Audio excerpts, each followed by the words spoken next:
Hello and welcome to Thoroughbred Ticket, and I'm your host, Kenneth Moultrie, on this Sunday, July 11th, 2021. Closing day at Belmont Park. As you know, we will be traveling upstate to the spa opening this coming Friday. So this is going to be the last pick five, obviously, late pick five anyway, that I will cover for this meet at Belmont Park. So Grand Slam and pick five together, races 5 through 8 for the Grand Slam, and races 5 through 9 for the late pick five. For those of you who do not know how the Grand Slam work, it's basically a Naira only play. It's a $1 minimum. It's usually run or ending on the race before the final race, usually trying to end in the stake race or the feature race of the day. In the first three legs, all you have to do, all your horse has to do is hit the board first, second, or third. And in the final leg, your horse has to win. You can use multiple runners in each leg, any leg you decide, any leg you choose.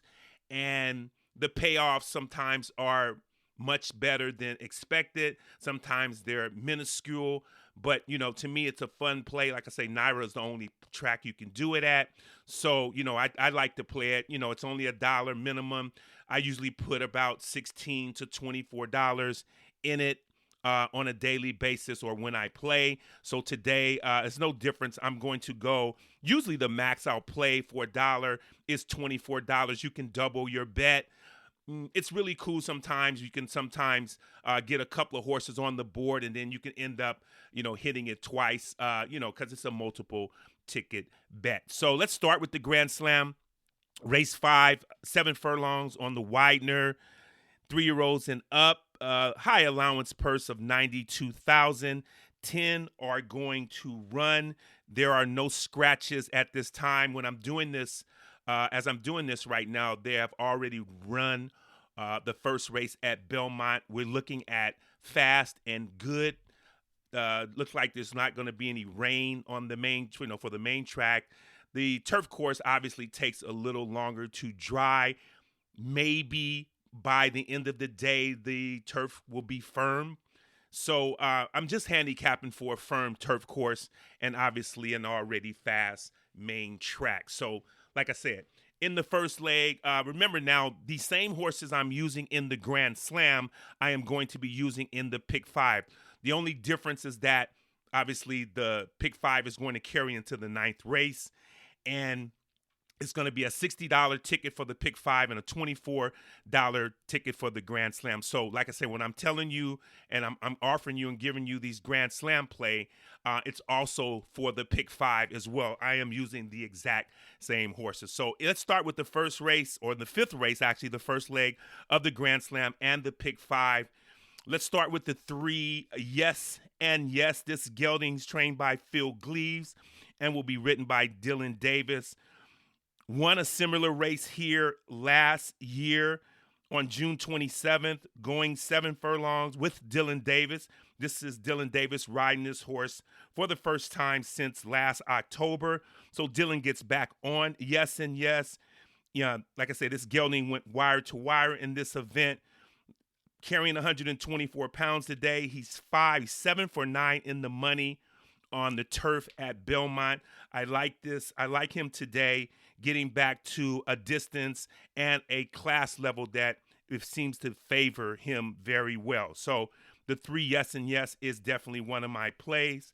Also the 7 Voodoo Zip, this 4-year-old colt by City Zip, trained by Clement, written by Joel Rosario. Won at Gulfstream a couple of races back at this distance, broke his maiden, and then came over to Belmont out of a very fast flat mile race in 132 flat. Was well bet that day, had Joe Bravo. Clement goes to his main man today. I think the trip looks right for this colt, coming off of basically an even run in that fast mile race. And so I look for Voodoo Zip to be right there at the end. Also, the number 9, Tiberius Mercurius, trained by Tom Albatrani and Luis Saez, will ride. Exiting 2 minor states, the stake races. one at Belmont and one at Aqueduct in their meet. Very a bet at very long odds, sent away at very long odds in those two races. But I think this level fits this horse by the factor, and I, I think the slight drop in class is going to help Luis Saez Sticks, and this type of runner that Albertrani does very well with. 8-1 on the morning line. Not sure you're going to get that. I think this horse is going to be somewhere around 6 or 5-1. Nevertheless, when you're using them in the Grand Slam and the Pick 5, those odds are going to swell. So the 3 horses I'm using in the Grand Slam and the Pick 5, the 3 Yes and Yes, the 7 Voodoo Zip, and the 9 Tiberius Mercurius. In race 6, we're going to go 6.5 on the main track. Optional claiming $100,000, purse $96,000 for 3-year-olds and up. And looks like one scratch here, the 2 Wicked Trick. That's a significant scratch. Wicked Trick favorite. It was a Linda Rice gelding, but he is not in the race any longer. So using 2 here, let's start with the 4 Montauk Traffic. This colt by Cross Traffic. This is another Linda Rice a trained runner in this race. Just missed by a neck at the same distance for the same similar tag. Eric Cancel rode this colt last time and rides back. Got away a little slow, was 3-4 horses wide on the turn, came running, kind of bet evenly that particular day. The race before that, he aired in the mud at Aqueduct at 6 furlongs, got an 86 buyer, won by 5. Returning back today, like I say, to this similar race, I'm going to put this horse right in there, right on top. He's 3 for 8 lifetime, 4 for 8 in the money, and like I said, has a second last time on this track in this very similar race. Did not like the work last time. Wasn't too crazy about that.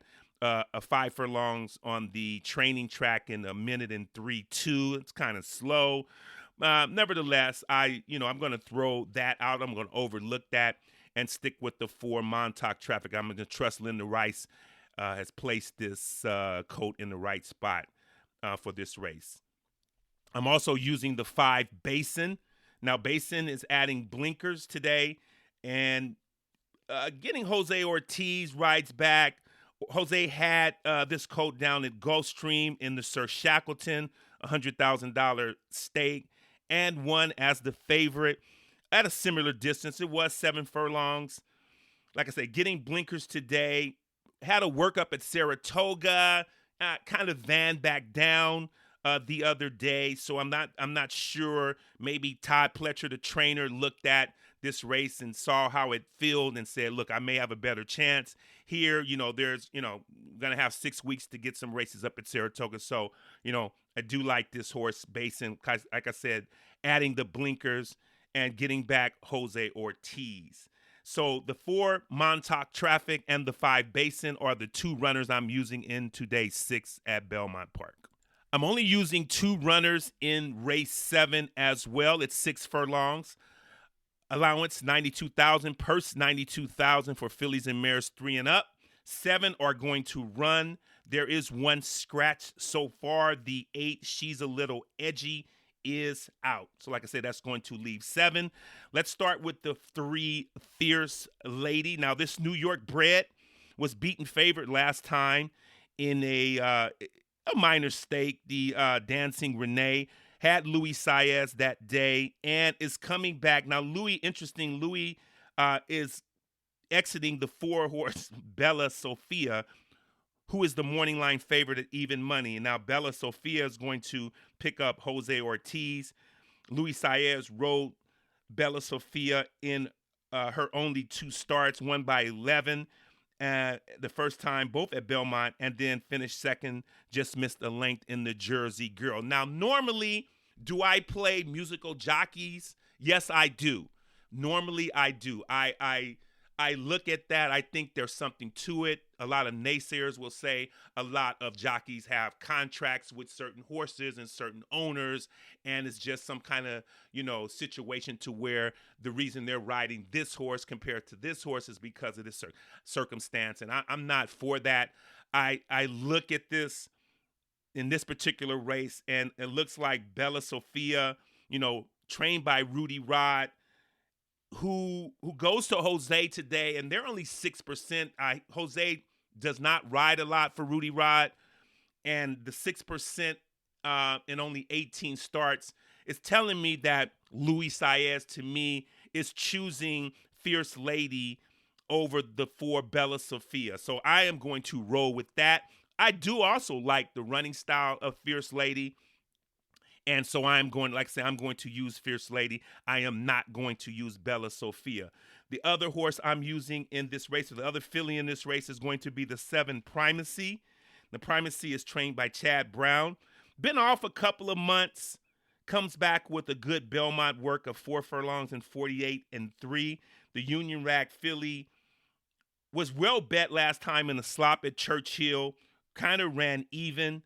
It's 1-for-1 at Belmont last June, aired at at 6.5 by 4 with Javier, broke her mate. And so back to where the scene of the crime for Primacy is. A decent cozy post. Looks like she's going to let the 5 Midtown Rolls and the 6 Glass Ceiling both to the inside of her. Look like Javier should let those 2 break and get a cozy position behind the runners on the inside. So the 2 horses I'm using, the 3 Fierce Lady and the 7 Primacy, and that's in race 7. In race 8, we're going to go 1.5 miles on the Widener. The River Memories. It's $150,000 for fillies and mares 4-year-olds and up. And we do have 2 scratches on the form. The 1 Pala Athene is scratched, and the 3 Luck Money. So like I said, that's going to leave 5. And the first thing that always comes to mind when you have a very short field, especially on the grass, is it is going to be a tactical rider's race. The first thing I try to look for is which horse is going to show the most speed, because the horse that gets to the front, pace makes race in a lot of cases. The horse that gets to the front in this kind of like tactical race is going to have the advantage. Now, so I'm only going to use 2 here. This is going to close out the Grand Slam. So this is the leg you have to win. And actually this and this is also the 4th leg of the pick 5. Let's start with Civil Union, who is the defending champion. The 6-year-old mare won this race in a similar fashion how I see the race folding today. There's no speed on paper. However, obviously, it's your choice or your decision. It's up to you to figure out if that's your style, who is going to be on front. And since Civil Union won this race last year, trainer Shug McGahee, I know has some type of plan, and Jose Ortiz as well, of how we're going to do this today now that this field has been, dissipated to 5 runners. Jose rode her last time in this particular race, so was on a 4-race winning streak last time. Then Joe Rosario had her for a few races, and Jose was on some other horses, and now Jose comes back. Now, she comes out of the Grade 2 New York, with the other filly I'm using in this race, which will be the 5 Virginia Joy. Now, they were similarly bet. Actually, Virginia Joy was 6-1. Chad Brown trains Virginia Joy. Manny Franco's going to ride. Manny's been riding a bunch of horses for Chad this meet. I'm kind of interesting. It will be interesting to see if Chad continues that trend up at Saratoga. But nevertheless, he's rode some nice horses for Chad Brown. 92 to date, or actually from last year, and he's 30% with Chad Brown. So we're not talking about Irad, and we're not talking about Javier. We're talking about Manny Franco, and establishing a good rapport with the best turf trainer in America. And like I said, we all know Manny Franco is an outstanding turf rider. So coming out of the same race, the Grade 2 New York, and with Civil Union,